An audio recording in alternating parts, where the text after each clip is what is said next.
Please welcome Brother Mike Miranda And Lulu. and Sister Lulu. Hi, good evening. See some familiar faces over there at the back. Actually been married almost 20 years now. 2021. 21, almost 21.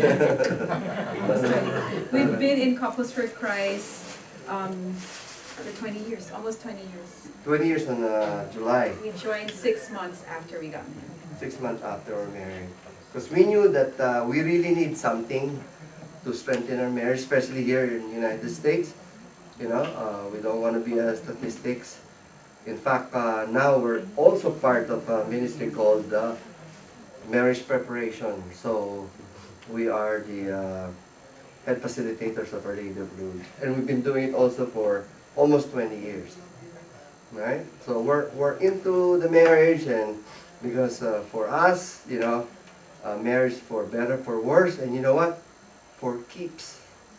Alright? You know, the best thing that I've ever done, other than marrying my wife, you know, is joining this community. You know, at least we have something that we can hold on or go back to, and to make sure that, you know, Christ is really in the center of the marriage. Kasi what happens when we're already married, people are focused on their profession, their career, and sometimes money is becoming more of a, you know, obsession or a want that everybody likes. Of course, everybody wants to get it, but then the I call this the spiritual side is gone. So, you know, I like to honor each one of you who are here tonight, because what you're doing right now is making a spiritual investment, getting to know what this program is all about. Like my wife said, 20 years ago, we were just like you, sitting down there, you know. We don't know what to expect, but all we know is like, we need somebody to be part of our marriage, you know, and we need something to strengthen it, you know. There's no university about marriage, right? There's no course. no course about it. So what would you do though, you know? So for us, I think we really need like a divine intervention. We also have a daughter. She turned 17. And we believe that the best legacy that we can give her is the spiritual side, is bringing her in this community that she grew in. She was a baby like that. She was born into this community, so she grew and she went to Kids for Christ. She's now one of the leaders in our youth group, and we're very fortunate that she has been raised in a community such as Couples for Christ. So we had her 3 years after our marriage. So we were married and we attended the same program just like you. And then 3 years after, we decided to have a baby, and you know, we raised her with the community, more of passing on the faith. And hopefully, you know, you'll be inspired in doing that. By the way, I'd like to know who was the first one among you to come into this, who was the first one who came today from the participants? Who was first? Anybody was first? You were first? What time did you arrive? Oh, you are early. I have a prize for you. I was wondering why he brought this. I make this smoked mackerel. It's a Japanese mackerel that I make, so you can have that. So maybe next time, you know, you want to be first, and if I'm here, I'll give you the same thing. By the way, I'm your commercial, I'm your cooking realtor. Okay. The last one's the right. The last one? The last one? No price. Okay, so our topic for tonight would be Who is Jesus? who is Jesus to Christ? us? Okay. Okay. So as Christians, we derive our identity from what does the name Christian? Where do we derive our identity? Christian means Christ. I think somebody said without Christ I am nothing. Right? That's what some people say. So we derive our identity from one person who we can truly be proud of. He's very impressive. Millions today claim to be his followers more than 2,000 years after his death. And a lot of people have been martyred trying to defend their faith in him. The book about him, the Bible, is easily the #1 bestseller of all time. Somebody once said the Bible stands for basic instructions before leaving Earth. Yeah, somebody coined that acronym. So it is this person who won for us our salvation, who restored us to our relationship in God, and in him we have a full and new life. Jesus once asked his disciples, "Who do people say I am?" Right? Some people say you're reincarnation, you're You are God. Several had many answers to that. they had many answers to that question. In Father Raymond Brown's book, An Introduction to New Testament Christology, it reflected on the significance of the question, who do people say that I am? It's a question associated with Jesus as early as the first gospel to be written. In that gospel, it produced a variety of answers, including one volunteered but poorly understood by Peter, his best-known follower. The question has produced a variety of answers ever since. Okay, so after realizing the importance of this person to us and to better understand who he really is, then we ought to ask, who is Jesus Christ? Okay, so that's our topic. Who is Jesus Christ? So let's go to the history of Jesus. Right? There were 3 things that made Jesus absolutely unique, in human history.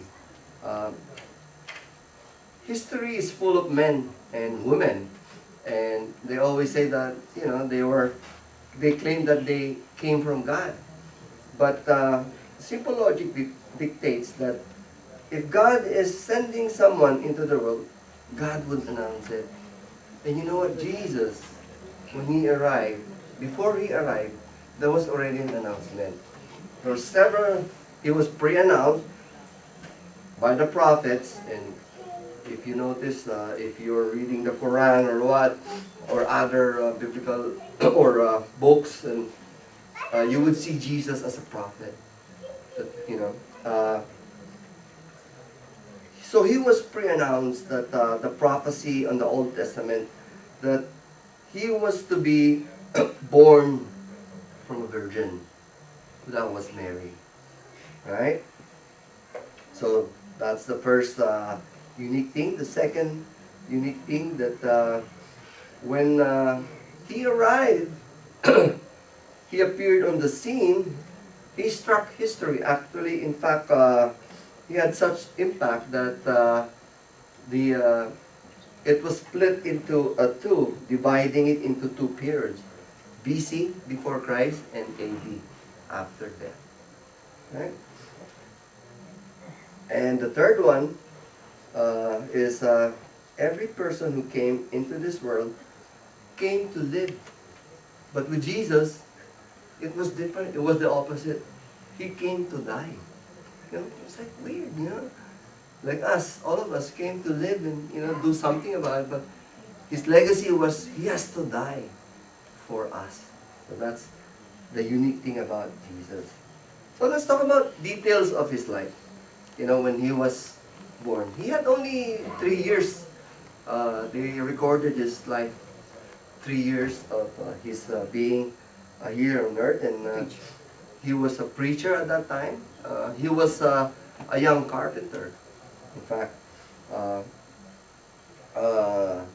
he was never more than 150 miles away. And he lived in a village not more than 50,000. So small, population. Of course, he did not have like an army like Alexander the Great, or a school, or like Socrates. But he was merely a father of a carpenter. Son of a carpenter, sorry. And his short ministry, he had modest number of disciples. Right? And most of them were uneducated, and fishermen, and some were relatives of him. Just like a human being, of course he lived as a man. he also experienced anger. He experienced grief. Actually, there are biblical passages that describes that. But merely when he arrived, Jesus was just like simple, ordinary people like us who experience those kinds of emotions: anger, grief, love, compassion, sadness. And he also showed tenderness and personal concern. Okay, so he expressed that because he was a man. In fact, he was a magnetic leader. He summoned Simon and Andrew, James and John, and they all, at instant said, "Yeah, I'll be with you. I'll join you. I'll join your group, though." So that's his personality. People followed him immediately. Right? So after 3 years of preaching, he was killed. He was nailed on the cross in Jerusalem for stirring up people to join him. Sad. By right, he should simply have faded into complete oblivion. Instead, he is surely the most famous, honored, and best-loved person who ever walked on earth. Okay? Now let's talk about Jesus' fate. Earlier we talked about his history, his life. Now let's talk about his fate. Christ of faith. How did this happen? So what did Jesus do or say about himself that in spite of his humble and short human life, he created such an impact in history? Jesus did many signs or miracles, the first one of which was when he turned water into wine, right? He also forgave sins. C.S. Lewis, in his book Mere Christianity, gives the most compelling commentary on these verses. Jesus claimed to forgive sins. Any sin is really so preposterous or comic unless he is God himself. One can understand how a man can forgive offenses against himself. Like if you step on my toe, I can say, I forgive you. If you steal my money, I can say, I forgive you. But Jesus forgave the sins that wasn't done to him. So, he forgives sins because he is really a God, right? So in this book, he says, asinine fatuity is the kindest description we can make of such a man. He forgives sin without consulting the people adversely affected by the offenses. So Jesus forgave sin, right? But us, when somebody hurt us, it was like, what? I'm not going to forgive you. So, very, very different. Let's go on. His faith. He gave life. Remember, there were 3 instances that he gave life. The raising of the widow's son in Nain, the raising of the daughter Jairus, and the most common one was the raising of his friend Lazarus. Remember, Lazarus was already dead for 4 days, and he raised him up from the dead. Right? So that's how his faith is. He can forgive sin. He can give life after that. Jesus also claimed to possess all powers in heaven and on earth. He doesn't have a military. He's not even an earthly king, but he doesn't want to wage war, but he did not have a vast wealth to purchase his own territories, and yet he proclaimed with great conviction that he had the power not on earth but also in heaven. Amazing, right? Jesus claims that he will sit on the right hand of the Father and come to judge all mankind. He even claimed that, and that's how his faith is all about. Strong and determined. He was also straightforward that he is God. Even his contemporaries came into the realization that he is really God. From Simon Peter, from Martha, Nathaniel, from Thomas, from the centurion. Even the evil spirits knows that he is God. Okay? So, let's ask ourselves, Is Jesus a liar, a lunatic, or is he God? Jesus' claim to be God must be either true or false. If false, then we have only two alternatives. Either he knew it was false, which means he would be a liar, or he did not know it was false, which means he was a lunatic. So, liar, lunatic. Could Jesus have lied? If he lied, then he would have been deliberately deceiving his followers. But we need only look at his person, his words, and his work to conclude that he could not have been a liar. Look at his moral purity, his dignity, his sound intellect, his air of truth. Considering that his character was so original, consistent, and perfect, he carried out the plan of unparalleled beneficence, moral magnitude, and greatness, and he sacrificed his own life for it. Would he die for a lie? Would we all die for a lie? Would we not cower in the face of death and say, "Noops, I'm only lying," right? I'm joking. I'm joking. Would he die for a lie? The results of his life and teachings have been lives changed for the better. Thieves were made honest. Faithful individuals became channels of love. So he could not have been a liar. could Jesus have been a lunatic? Sino ka talaga ulo, no? Well, in Jesus, we do not see any abnormalities or imbalances. Look at his composure, how he talks, that usually go along with, his poise, again, his composure. Amazing if he were insane. Right? So he spoke of the most profound saying ever recorded. Such a man cannot be a lunatic. It's hard to believe that he's going to be a lunatic. Well, if not a liar or a lunatic, the alternative left is that Jesus did not speak the truth. Did speak the truth. He was and is the Son of God and claimed that he is Lord. Right? So he's not a lunatic. He's not a liar. But truly he is Lord, the Son of God. Okay, so now we truly know Jesus a little bit. Now, Jesus symbolizes also the cross. Okay? Jesus Christ walked on earth. He cured the sick, restored life to the dead, and proclaimed God's kingdom. But the miracles and healings, the teachings, are not the most important aspects of Jesus' life. That is not the highlight, actually, of what his life is all about. It's more of his death on the cross. That is what's the highlight. It is through the cross that Jesus reveals his true identity. The cross is the means by which we can truly know Jesus. The cross is the central point of knowing and understanding Jesus Christ. Because his cross is both language, knowing more about him, and the parable, more of understanding him.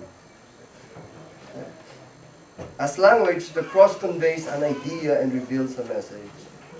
As language, the cross communicates the weakness of human nature.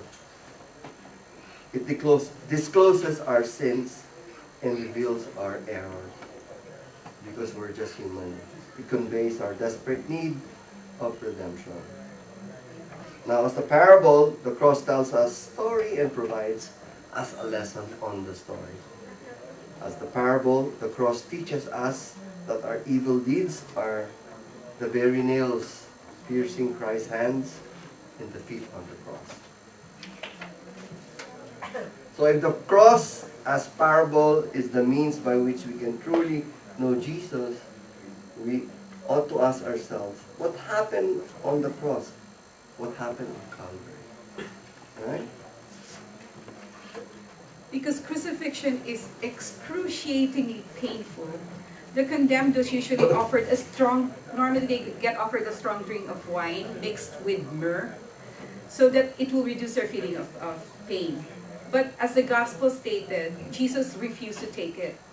Although his body was dehydrated, Jesus refused to take a drink that would lessen his pain on the cross.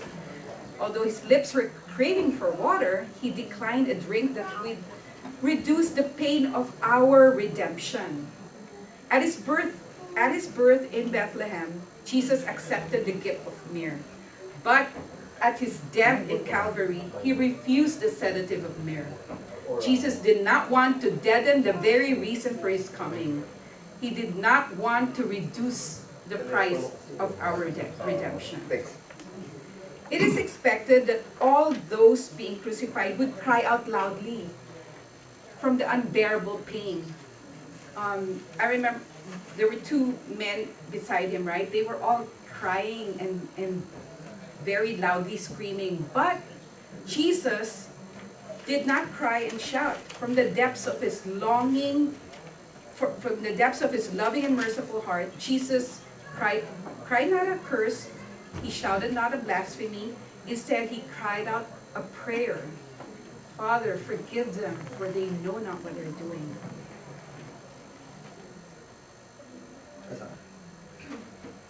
In conclusion, we cannot know Jesus by just his miracles and teachings.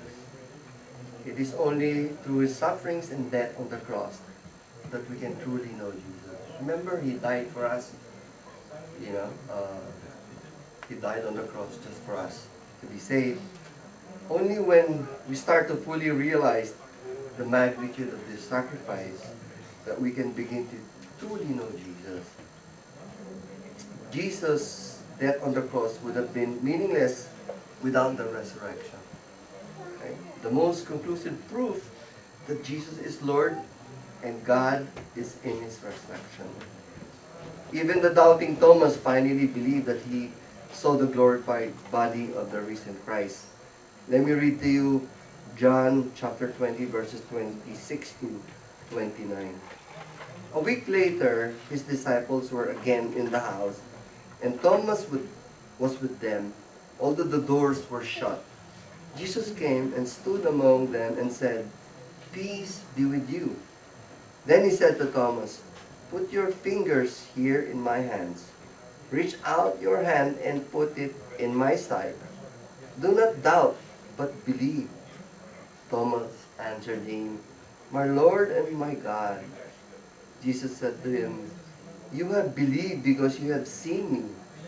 Blessed are those who have not seen and yet have come to believe." During those times, you have to see a miracle to believe that he is God. Here, during our present times, 2,000 years way back, we forget about Jesus. We forget about the miracles that he did. But all Jesus is saying, believe in me. You know what? When we were in the community, I said to myself and really prayed, "Lord, you know what? I'm sick of what I had before. If you are really true in you as God, I asked something and I really desire." And you know what I asked? I said, "Lord, give me a new life. In Jesus' name." So brothers and sisters, I ask you, if you really want to see some changes, really something, a fulfilled life or a new beginning, ask. And you shall receive. Ask a new life. In Jesus' name. Thank you. May God be praised.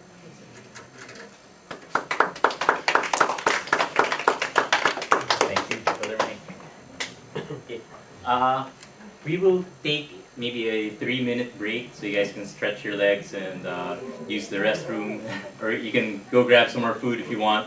And then we're gonna go into some discussion groups. So we'll split you into two, and we'll take it from you. The discussion group leaders will take it from there. Okay? So in 3 minutes.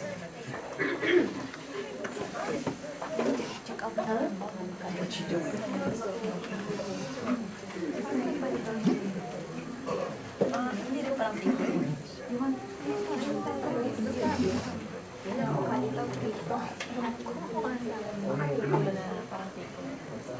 There's coffee, there's bread, It's there's actually no. Mary Beth is will over share. there. Lot is here. Lot. There. Yes, over there. Kevin's over there. There. Andiyan ka. Kevin and Mary. Kevin. Okay. Miranda. Here we go. Daryl.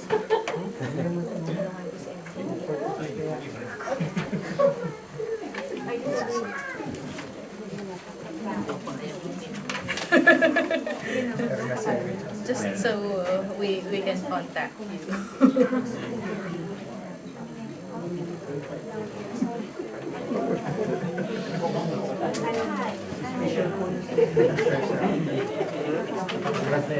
We have this sheet, just some information about it.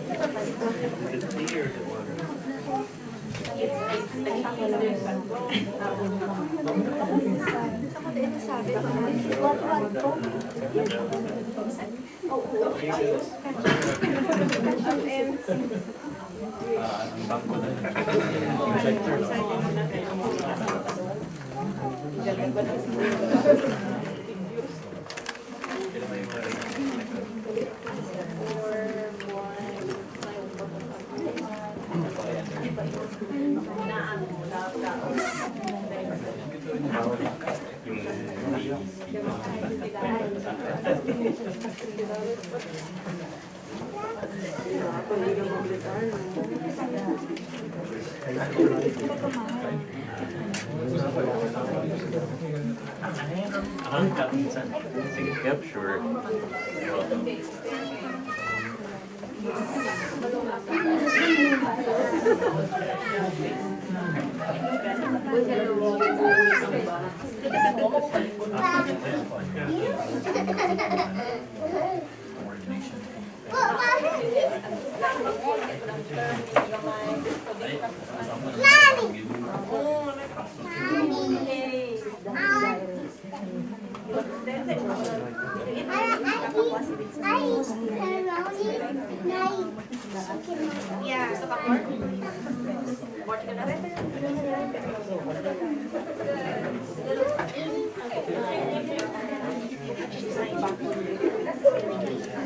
Cookies, Mama. Mama, cookies. Si siya yung snack. Mama, cookies. Yung sa bag niya. Mama, cookies. Cookies. Dito si Claire. Mama, cookies. Claire, anak mo, kasi nasa bahay. Tingnan mo. Sayang. Okay.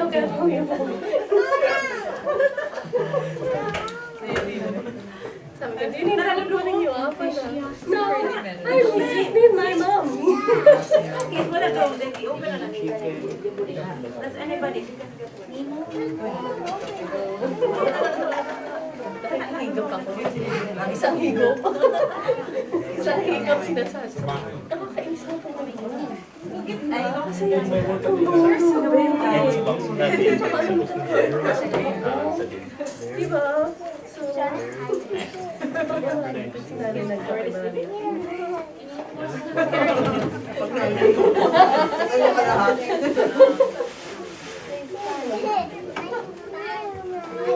Saan ba tayo? Ano pala may panisa? Yeah.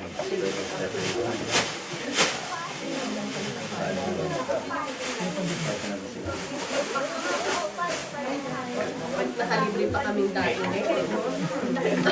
Special. Look, where'd you get the Kool-Aid? What do you want? Cookie monster. We got a cookie monster here.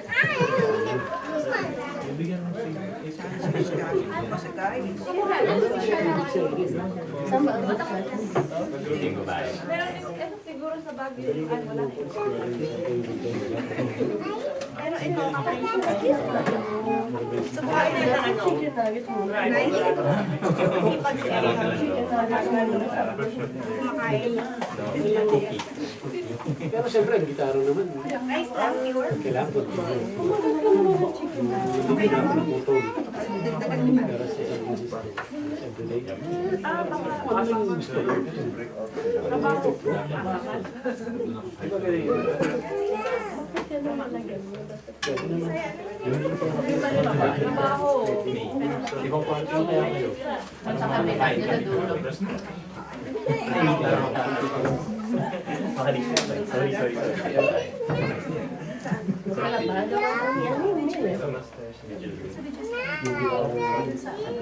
Yung susunod.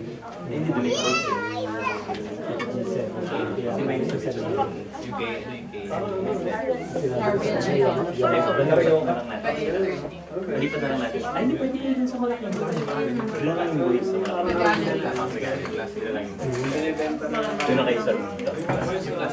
Yung dulo. Pagkatulog sa'yo.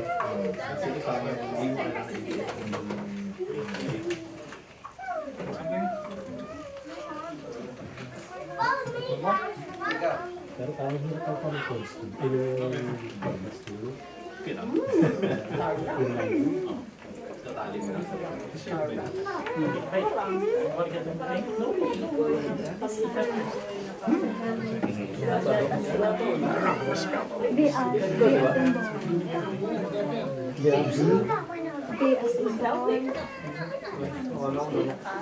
Is the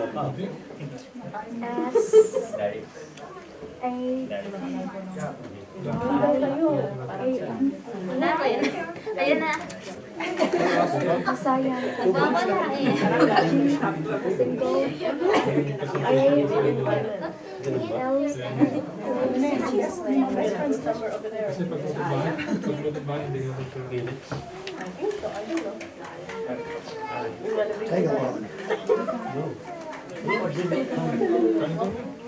Ano daw? Ang sabi? How are you? First grade? Seven? Pwede kasi. Pwede 7. Yung 10 years old. 10. Sister. 10.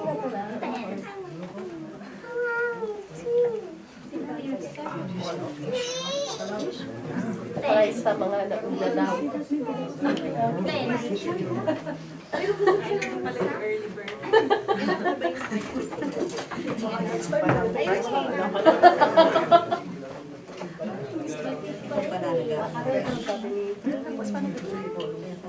Microwave lang yata kasi smoke na siya. Yung pa nga natikman? Wala siyang haircut. President na yan. Ano yan? Hi, Austin.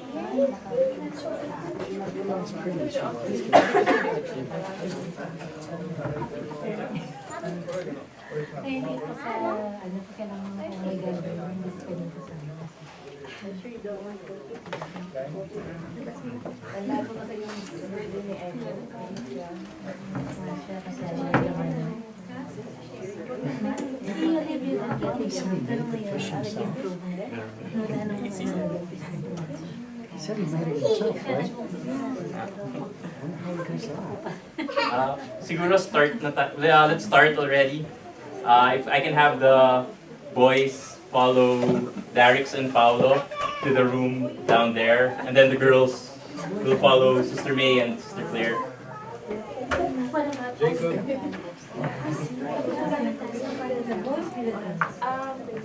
Are we gonna leave our thing or are we gonna Yeah, you can leave them. That's okay. Go.